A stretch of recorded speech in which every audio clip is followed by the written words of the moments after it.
Can Iran's hardline theocracy make concessions? Since September, there's been no sign of it, but over the weekend, some thought something perhaps was afoot. The prosecutor general floating the idea of scrapping the morality police, the force that's blamed for the death of 22-year-old Mahsa Amini back in September. Others claim there was talk of repealing the 1983 law that criminalizes defiance, the mandatory headscarf for women. So far, though, no follow-up. Are authorities serious? And will it be enough? The country's biggest protest movement in decades, calling for a 3-day general strike. Demonstrators from all walks of life say their demands go far beyond women's rights now as they brave bullets across the country.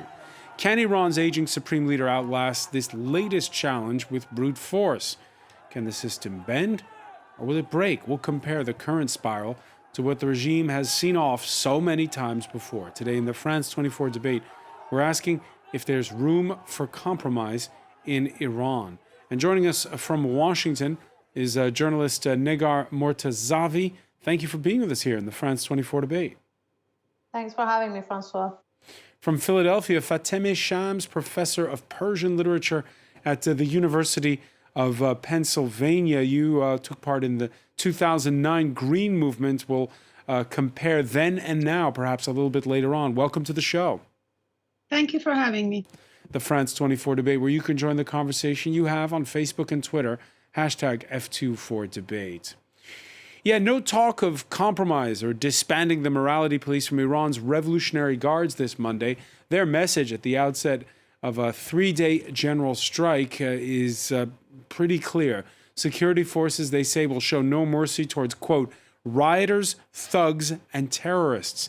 Kemi Knight has more on the movement that's kicking off this Monday. Not a single open shop window on this street, in the historical centre of the town of Isfahan. Similar scenes at the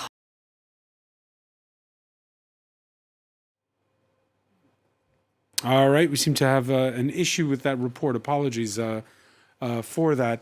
From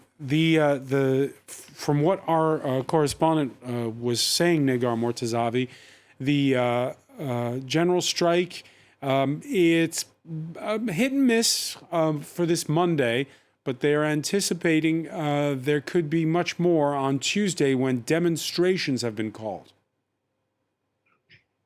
That's correct. So we have seen one other round of national strike in the past few months, and also scattered strikes by oil workers and by certain other groups and demographics. There's also been a lot of protests/strikes in universities. Major universities were a big stronghold of these protests are. So it's unclear where that breaking point would be with every event. The protesters haven't backed down. It's the third month now. They've been sort of continuing strong and very bravely, with a lot of brave and courage in the face of this violent brutality. But the regime also, security forces, haven't shown much flexibility. In fact, have been very rigidly and with indiscrimination been brutally suppressing the protesters' children, women, young girls who are at the forefront of these protests. So how this is going to unfold this week, we have to wait and see how many businesses join. But it seems like the protesters are also not backing down. And the protesters timing this for the build-up to Wednesday, which is Student Day in Iran. Why does that matter? Yes, the National Student Day has been a historic date that actually goes pre the Islamic Revolution and the founding of the Islamic Republic. It's been a significant political day because the universities have been a very strong center of protests that before the Islamic Republic, during the Shah era, that led to the revolution, and then even after the revolution in the Islamic Republic, universities have been major centers during protests in the 1990s, in the 2009 protests, and other intervals that we've seen this form of unrest. Major universities, and in the case of this round of protests, even smaller universities that haven't been traditionally very political or very front and center in these protests, have joined. And it is very significant as far as the history of this day, and also the fact that the student body has joined in the face of this repression. Fatemeh Shams, before I ask you about to gauge a little bit, because we're nearly 3 months in, the strengths and weaknesses of both sides here. Let's look at that story that a lot of Western media ran with over the weekend. No official has followed up on those comments to the press that were picked up by the press of perhaps a loosening of restrictions on women. The Western media quick to relay it too quickly. Brian Quinn has the story. On the streets of Tehran, more anti-government protests this weekend, despite a declaration from Iran's Attorney General that the country's notorious morality police had been disbanded. Skepticism is rife. The Attorney General does not control the force, and other top officials, including senior lawmakers and the country's foreign minister, have pointedly declined to confirm the move. In Iran, everything is moving forward well in the framework of democracy and freedom. In a sign of potential concessions to the protest movement, officials, including the Attorney General, have suggested in recent days that laws over the country's strict dress code for women might be reviewed. President Ebrahim Raisi, a religious hardliner, appeared to point instead to softening enforcement. Iran's Republican and Islamic foundations are constitutionally entrenched, but there are methods of implementing the constitution that can be flexible. The morality police set off mass demonstrations in late September when 22-year-old Mahsa Amini died in its custody after being arrested for wearing her headscarf improperly. Its agents have been largely absent from the streets since protests began, replaced by riot police and the hardline pro-government Basij militia. And while the morality police may have been the spark, its abolition or even an end to the mandatory hijab would be unlikely to quench the flames of unrest. Most of the slogans are against the regime, down with the dictatorship, down with the regime, and not anymore only on the veil. Indeed, protesters are trying to step up pressure on the country's theocratic rulers, calling for 3 days of general strike starting Monday. Fatima Shams, what did you make of that remark, first of all, by the prosecutor general? Yeah, I mean, let me start by saying that the news in the Western social media platforms and foreign media outlets actually do not reflect the true image of what was announced by the Attorney General, who is, by the way, not the official who is responsible for the morality police. It would be the Interior Minister, and so far we actually have not had any confirmation from the ministry that this news is accurate. A couple of hours ago, Mr. Khan Mohammadi, actually one of Iran's MPs, has announced that the campaign of hijab and chastity will start within 2 weeks, and that the regime will increase the cost of unveiling for those who disobey the rules. He has also said that even if the hijab patrols won't operate on the same fashion, there will be new methods of controlling hijab and chastity in the future. That means that the regime is probably going to remap up its surveillance to further control and criminalize women who disobey the rules by installing high-resolution cameras. And also, I just want to mention one point. I think we need to understand that hijab patrols or the so-called morality police is not the only force that is responsible for imposing the strict dress code in the country. Mandatory hijab remains in the law, and in fact, no official has even come close to talk about abolishing this law. And yesterday, there was an unveiled image of a woman employee that went viral on the social media. She works for the amusement park. And today the amusement park in Tehran has been shut down and a case against this woman has been opened. And the house of an Iranian athlete woman, Elnaz Rekabi, who appeared unveiled in the international competitions a few weeks ago, has been demolished by the regime's forces. So we need to understand when we are talking about the morality police and its abolishment, which, by the way, is not accurate. So far, at least, hasn't been confirmed. We are really talking about an expansive system of control and oppression about women that is being implemented by different institutions of the Islamic Republic. And until the law is not abolished, we are facing serious threats and persecution and criminalization of women who are disobeying the law. So if there is this doubling down, Fatemeh Shams, do the authorities have the means to enforce their increased criminalization of the defiance? Absolutely. As I mentioned, because the mandatory hijab law has not been questioned or even, mentioned or referenced in any of these comments that have been passed over the past few weeks. The regime, holds control over the social space, and also every single woman employee that works for the government and also for the public sector will face criminalization and persecution and surveillance if they disobey the rules. So that means that the news that was circulated yesterday on such a high pace on the social media platforms was quite misleading, and in fact an example of disinformation that unfortunately came out at a very untimely fashion, exactly 24 hours prior to the 3-day call on the general strikes and the protests in Iran. And I think that will reinforce the oppressive forces inside the country to further crack down on the protesters. You agree, Negar Mortazavi, this is not one official at a conference talking off the top of his head. This is timed because of the 3-day general strike? The result of it has definitely impacted the news. The headlines were in a way taken over by this misreading or misunderstanding or mistranslation. There have been different levels of even inside Iran, some Farsi media inside Iran, how they have interpreted or used the headline.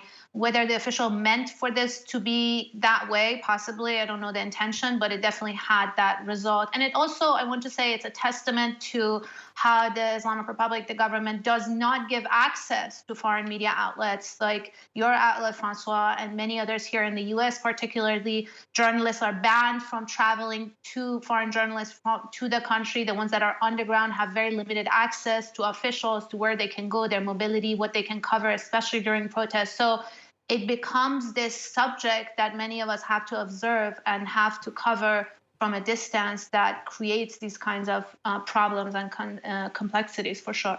So Negar, how do you gauge how strong the movement is? Because it is incredible that despite the crackdowns, there's been officially somewhere north of 300, but according to human rights groups, more than 450 killed since the month of September. How do you gauge the resolve?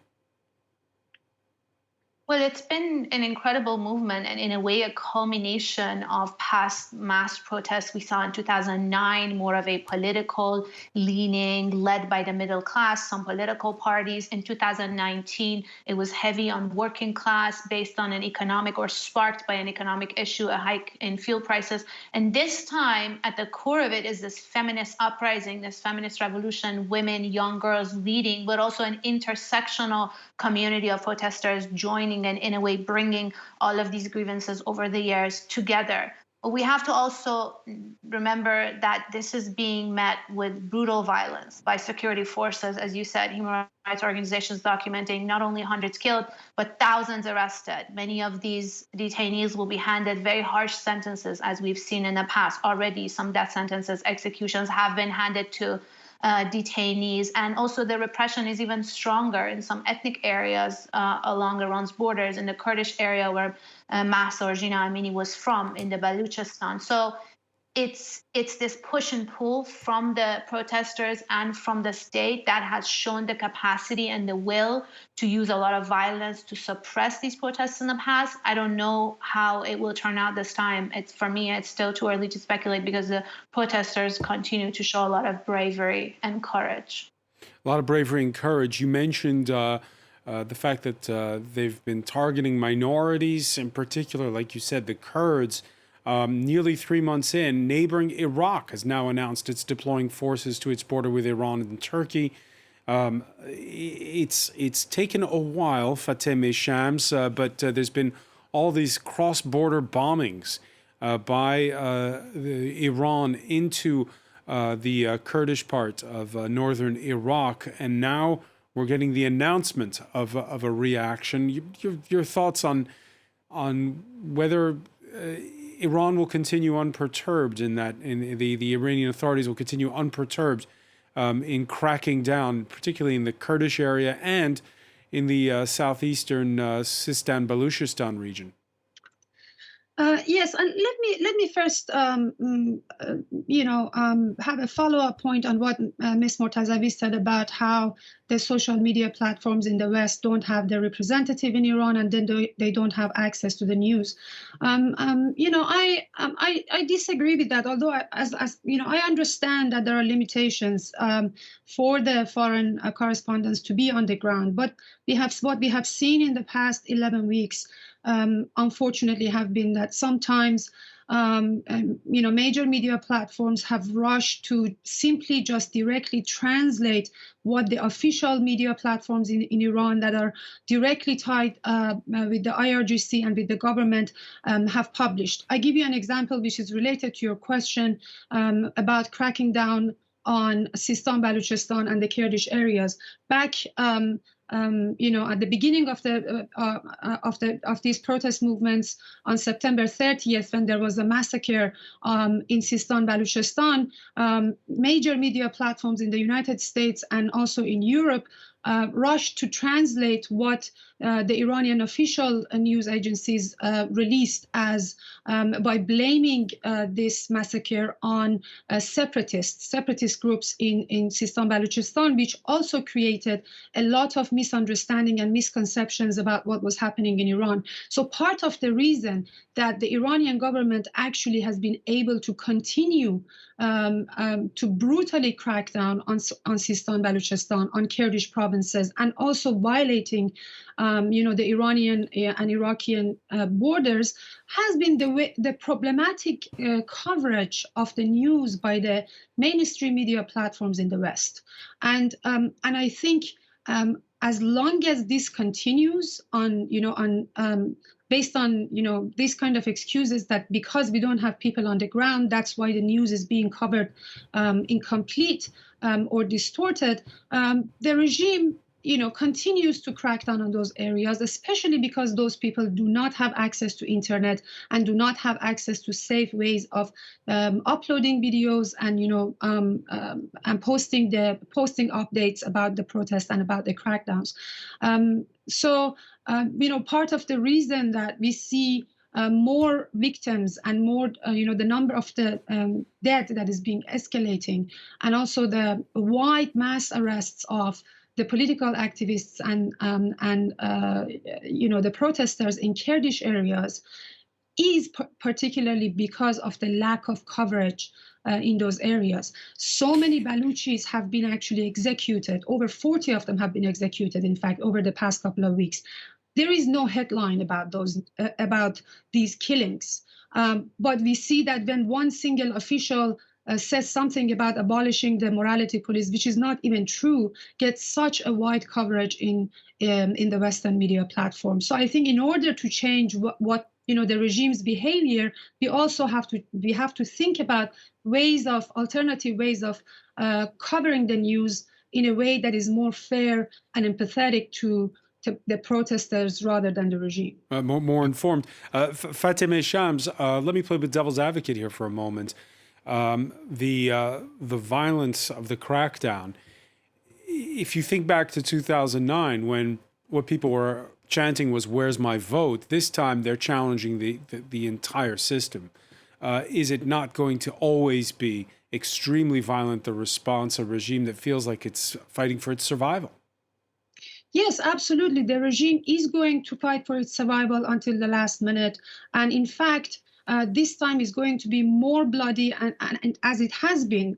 Back in 2009, we had, around the numbers that were confirmed, the unofficial numbers were much higher. Over 73 people were killed. So far, in the past 11 weeks, we have over nearly actually 500 confirmed dead. So there is no doubt that the government is going to continue to crack down on the protesters because its survival is at stake. But at the same time, I think what we have seen so far, the large scale of the protest, the continuation of the protest for over 11 weeks, and also, by these ongoing general strikes and protests in the coming days in Iran, we see that this is a real threat and a real challenge to the core of the system.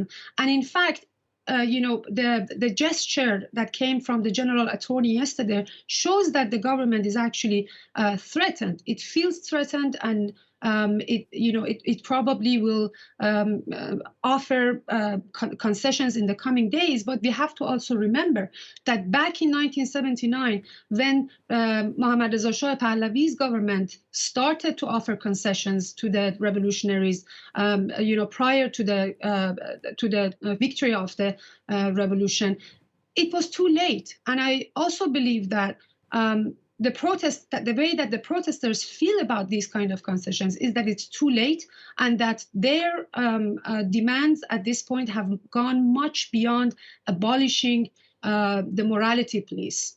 There are layers of and years of corruption and oppression and unlawful execution of the minors and violation of women's rights and human rights in Iran that have come to a head.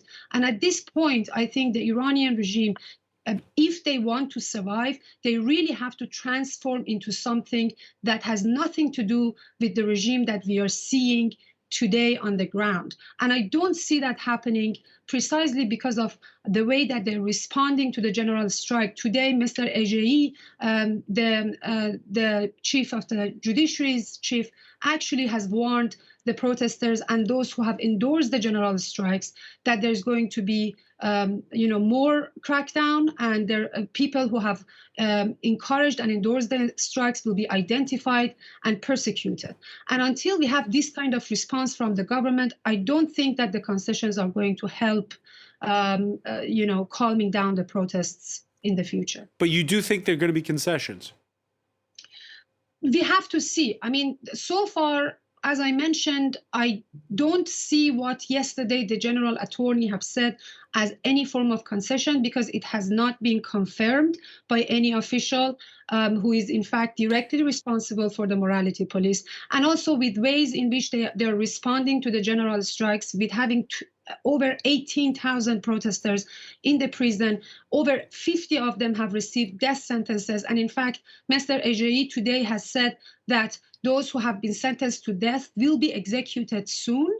I don't see that any serious concessions is coming by the way that they are actually responding to the strikes. But we can't predict what's going to happen, as we couldn't predict what was happening in the 1979. Sure. Negar Mortazavi, you agree that right now it looks like concessions are impossible? Well, so far they haven't shown any flexibility. They have only been very rigid, in a way stubborn, and meeting the protests with an iron fist. I mean, this is the hardline core of the regime that has consolidated over the past 2 years, with the parliament, taking over of the parliament, with taking over of the presidency, the administration. So in a way, it's a consolidation. And they have shown no flexibility. In fact, this president, Ebrahim Raisi, when he came into power last year, he vowed that there would be more crackdowns on women's attires, and that the morality police and the enforcement of the hijab would actually be increased, which is what we saw. We saw a progression of increased violence and harassment against women by these forces. So will they listen to the demands, to these grievances? They haven't shown flexibility until now. And with these harsh sentences that they're handing to the detainees, with the very brutal violence, the killings on the streets, so far they haven't shown any form of flexibility. And, essentially the protesters see the street as the only avenue for demanding change, because every other avenue has been closed to them. What would is it impossible for them to give way on things like the mandatory hijab? This is a question for them. I don't think it's impossible. I mean, as a government, if you want to be representative of what your population wants, you have to, transform, you have to reform. This law, the mandatory hijab law, is 4 decades long. It goes back to the beginning of the revolution, the early 1980s. Women did protest it. A smaller population did protest it back then. And then over the decades, we've had more and more groups and demographics joining, to the point that now we even see some religious women, some hijabi women, who are opposed to this enforcement, this violent enforcement of the mandatory hijab. That's one thing. The other is that it's not only the attire, Francois. This is just the beginning, or the presentation of that discrimination against women. It's also in all aspects of law, in marriage and divorce, child custody, inheritance. A married woman can't even travel outside the country without permission from her husband. So women have been subjected to this discrimination and humiliation over the decades, and essentially this is their moment to say enough. Yeah, the pendulum has swung more than once when it comes to women's rights. The veil in Iran was first banned it was banned, in fact, in 1936. During the 1979 revolution, as Negar was saying, there were women who protested in favor of the rights to wear the hijab, and those after the fall of the Shah, we can show you this iconic photo by Hengame Golistan that rallied against the return of the segregation of the sexes. It turned out at the time, Fatemeh Shams, to be a lost cause. But I want to pick up on something that Negar was saying. It's how just in the last 10, 15 years, it's been this hardening when it comes to women's rights. 2007, limiting of a woman's right in case of divorce. 2014, a ban on permanent forms of contraception like vasectomies. 2021, the gutting of family planning. Why? What's going on? Well, I think, you were just showing that magnificent picture by Hengame Golistan. Women have been the very first group who erupted and protested against inhuman laws of the Islamic Republic back in March 8, 1979. The reason that their voice was not heard and they were not supported was that, in fact, a variety of different political groups, not only the Islamists, but also, other opposition groups, did not support their cause because they thought that a piece of cloth on their head doesn't really matter, and they have to focus on more important goals, being the solidification of the newly established government. And that was the reason that these women have to be, they're pushed to their houses. And then a couple of years later, the mandatory hijab law went into effect, in fact, officially. So, and as you mentioned, and rightly so, over the past 4 decades, this has been a systematic discrimination and violation of women's rights. Back in the 1980s, the hijab patrols didn't just come out of nowhere in early 2000s. Back in the 1980s, in fact, the hijab patrols, in the name of Jundullah and Sarullah patrols, were going around scarring women's faces who they considered as bad hijab. And then later on, towards the end of the reformist era, the hijab patrols were officially, the bill actually was officially submitted to the parliament, and it went into effect as soon as Mahmoud Ahmadinejad came into power. So what does that mean? That means that, in fact, none of the political parties, and this includes the reformists as well as the hardliners, who have had the chance to come to power over the past 4 decades, never prioritize women's rights and the abolition of the mandatory hijab as one of their goals. And even today, we see that the regime's pundits, on the side of the reformist parties, are trying to, negotiate with the hardliners in order to maintain the stability of the regime. And I see that also as an act of justification of the use of the naked violence against the protesters that have already swayed, as Ms. Mortazavi mentioned, the pious Iranians, who actually have been the regime's traditional base. Many of these religious Iranians are appalled by this sort of corruption as well as the violation that has been perpetrated in the name of their faith.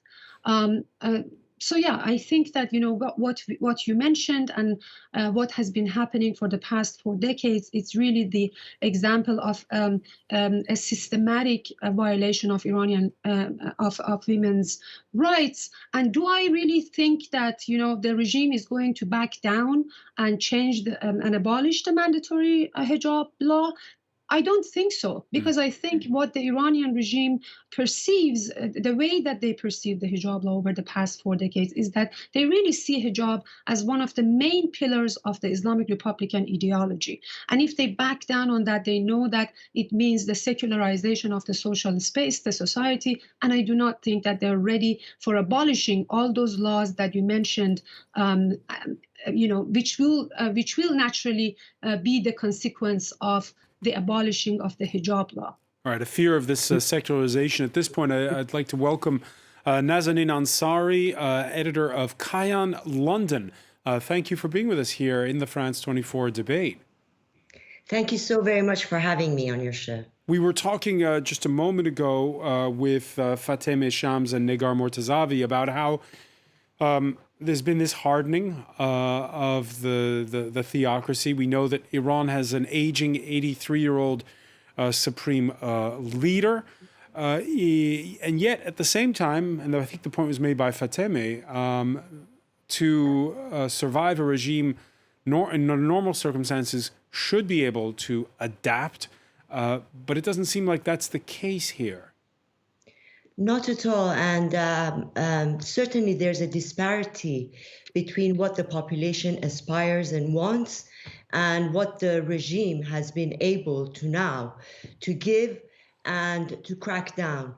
Certainly the legal parameters that it has created has really frustrated a burgeoning population, a youth, educated youth, who really use social media to find their identity and their history. And when they went back to history, they learned that all the rights that women want today is what they had before. So it is possible. Women were at the forefront of also the constitutional revolution, which really brought in really changed and transformed the Iranian society. But when it came to laws and the Majlis, because of the role of the clerics within the constitution, they were not accorded those rights. Now, it took Reza Shah, who you mentioned, to the era of the Pahlavis to really bring and grant women a lot of rights.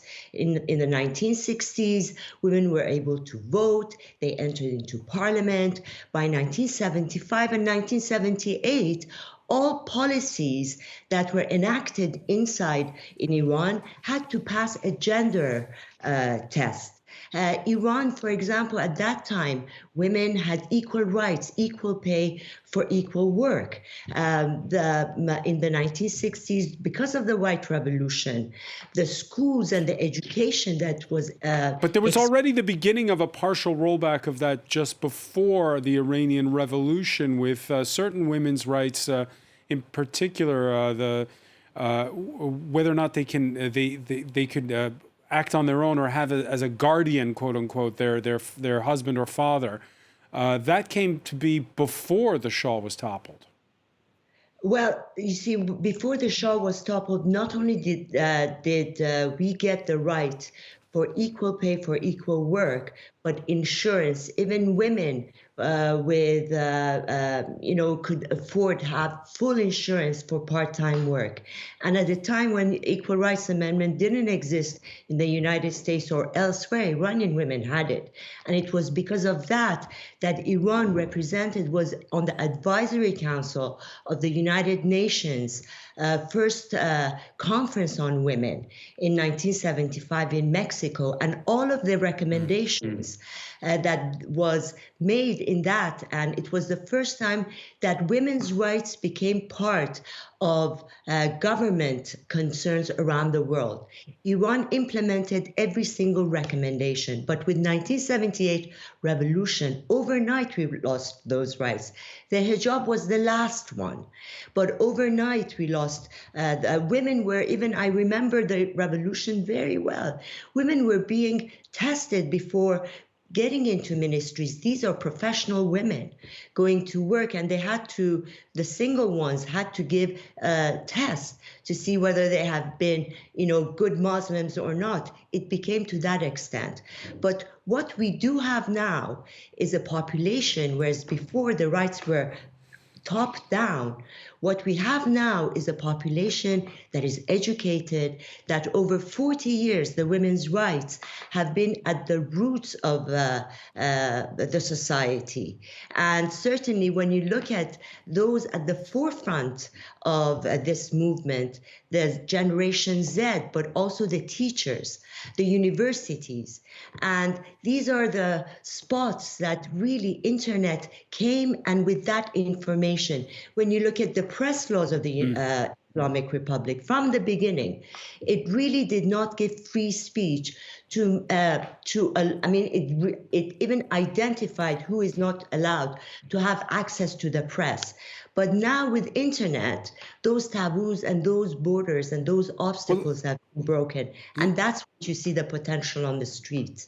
Negar Mortazavi, of course, internet's been around for a while now. And we had this conversation in the build-up to 2009, that, there's a new generation that didn't live through the 1978-79 revolution.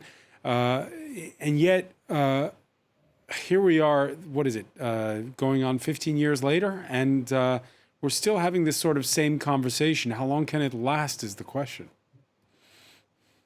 Well, Francois, that's the million-dollar question, I guess, and I don't think any of us can predict, but we're seeing that rift or the gap widening even further. Now you have this new phenomena of the children of officials who are not living the lifestyle that has been mandated by their own parents as founders or officials responsible within the Islamic Republic. So forget about us, the exiles, the opposition, the dissidents. We're talking about demographics even inside the country, or religious populations, hijabi women who are opposed to the enforcement of the mandatory hijab on their own cousins, on their own sisters, on their own granddaughters. So I think the gap is widening. Is it going to eventually break? Is it going to bend?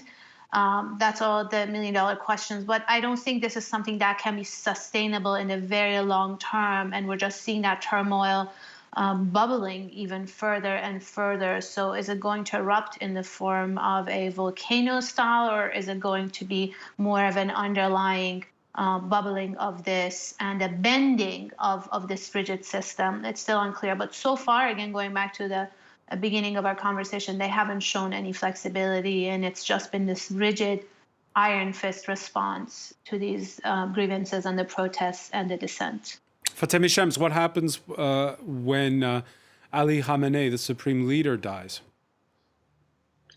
Again, that's something that Iran, the most predictable thing you can say about Iran is that it's the most unpredictable country in the region. That's my opinion on Iran. But I think that, we are giving way too much weight to Ali Khamenei at this point. What is really important to emphasize on and understand is that the Revolutionary Guard Corps, the IRGC, is actually the dangerous mafia that we are dealing with at the moment, that is in charge of key institutions inside the country and plays an important role in the proxy wars in the region. Is that going to stop when Khamenei dies? I doubt it. So I think when we are talking about Khamenei, we are really talking about a metaphor that stands for a much, much more expansive and in fact, deeply embedded and rooted system of oppression and violence and militancy in Iran. After he dies, I think, one of the possible scenarios would be for the IRGC to take over. It would be also a possibility for, depending on what happens with this ongoing revolutionary uprising in Iran, whether or not it continues, whether or not the massacres that have and the ruthless violence that the government has used over the past weeks would turn this uprising into a full-scale revolution. These are, the questions that I think we have to ponder upon and wait to see, how they will unfold in the coming days. We also shouldn't forget that the final blows to the governments, and this is not just about Iran. Usually, the revolutions usually comes very suddenly. Although there are, as I mentioned, layers and layers of political, socio-economic grievances over the past decades, as well as the number of the escalating number of the dead and the detainees, and also the death sentences, the harsh sentences that have been issued so far. These are all contributing factors, and I think the reason that the security forces have actually failed to control the protests and to bring sort of, as they call it, safety into the streets. Part of the reason is that this movement has been horizontal rather than vertical since the beginning. And the leaders of this movement actually remain behind bars, and the prison have become one of the major fronts of this revolt. Last week, for example, Narges Mortazavi, one of the prominent Iranian women activists who have been sentenced to 34 years of imprisonment, have actually issued a letter addressing the European Parliament, saying that there is no other way, no other alternative but to move beyond the Islamic Republic, but the regime change. And this is huge. If these prominent political prisoners are issuing letters like this, and they have come to the conclusion that there is no other way but to revolt and to change the regime, then I think we have to think more seriously and more carefully about the consequences of this uprising in the next few months. And we'll certainly continue to cover it. Fatime Shams, I want to thank you so much for being with us from Philadelphia. I want to thank Negar Mortazavi in Washington, Nazanin Ansari in London. Thank you for being with us here in the France 24 debate. Thanks for having me. Thank you for having me.